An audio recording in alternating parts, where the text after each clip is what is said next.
Estate Group here on a cold Saturday morning, and I'm with Amy. Just filling Amy today, but we're going to have a great session and chat about backup offers. Backup offers, it's interesting. Probably about a month ago, the MLS finally 100% did away with active with contract status. Active with contract, for maybe some newer folks, was even though the property had a contract on it, you could still show the property, and like explicitly they were sort of asking for backup offers. It was very beneficial for the seller.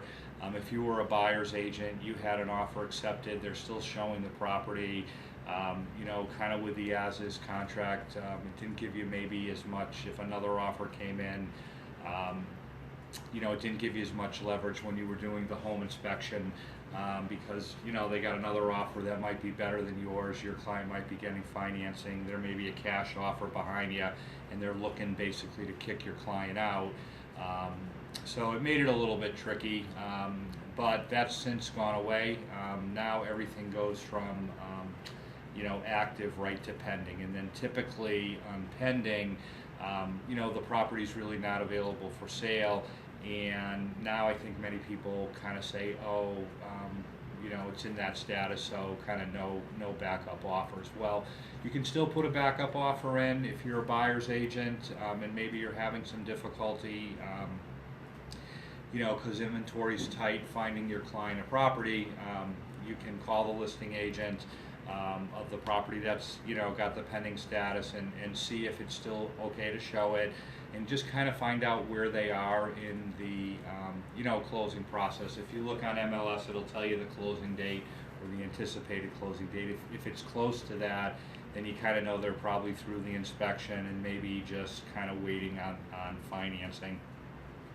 If it's a little earlier, maybe they haven't gone through. But the idea is that you can get your client's offer in there, and then it sort of makes that other offer, they kind of have to sort of toe the road a little bit tighter, in terms of inspection, and then sometimes they may not be able to get their financing, or their financing delays, and then you have an advantage of maybe you can kind of sneak in, and the seller won't extend the contract if you have a very strong buyer. So kind of the first thing here, so you call the listing agent, find out where it is. If your client's thinking of putting a low ball backup offer in, that absolutely makes no sense whatsoever. I mean, typically to kind of get it, you got to be at least equal to, or sometimes, very close to that original offer or better. If you come in better, then you've got a shot of the seller saying, hey, I'd rather sort of sell my property to these people, and then they can be more aggressive towards how they deal with that buyer, meaning like the buyer can come out of the inspection, ask for a whole bunch of stuff, and then they just say no.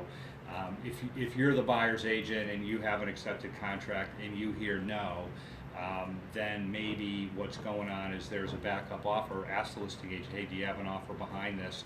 Let your client know, and they may want to proceed or not. So, and again, if you have a cash buyer, that's certainly better, than if the person has to get financing. But again, just the stronger the person is, the better shot they've got of actually kind of getting that backup offer, sort of to move into, first place. You need to do the contract. There's no verbal backup offers. You can certainly ask the listing agent, like if you don't want to go through, or your client doesn't want to go through formally putting an offer forth when there's already an accepted offer, you can say, hey, can you let me know if this falls apart? Hopefully they do. But if you want to be more formal and really assure yourself to actually get the house if there is a problem, you put a backup offer in.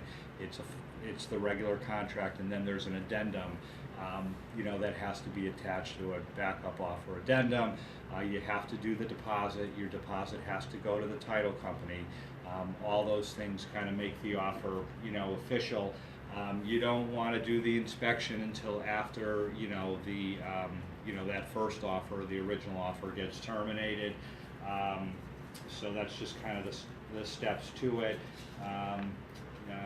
And then your client, and again, the chances of a backup offer exceeding, I mean, I don't really have any statistics on it, but it's probably, maybe 1 out of 5. I mean, it's not something that actually happens all that often. So, I mean, the good news is you've got the offer in, it's kind of sitting there. You can keep looking with your client, and then if you find something better that they like and can buy now, then you just cancel the backup offer. You can do that at any time and sort of get right out of that deal. Again, you want, before you excuse me, go through all the rigmarole, you want to make sure that you kind of talk with a listing agent and make sure that they're willing to accept the backup offer. Some will, some won't. If you're the listing agent and then you are asked, I mean, there's really no harm as a listing agent to taking a backup offer. It just basically helps you. But you do have to inform your seller that, so one of the temptations is that, okay, you've got the original offer and then the backup offer comes in better. They kind of want to, go with the backup offer. They really can't. They are obligated to stay with that first offer. But then they're not obligated to do anything coming out of the inspection. They're not obligated to extend the contract. None of that has to happen. But the terms, if the original buyer sort of meets all the terms, they don't ask for anything out of inspection and they close on time, well, they signed it and you have to go with them. So that's kind of backup offers in a nutshell. They still can be effective, in a tight market. But really, again, you do need kind of a strong buyer to sort of make it all work. So, any questions in Periscope, Leanne or Amy? Do you have any questions? No. Anybody out there with questions? Alrighty. Well, thanks for tuning in, and we'll be back next week with another interesting real estate topic to chat about. Thanks so much.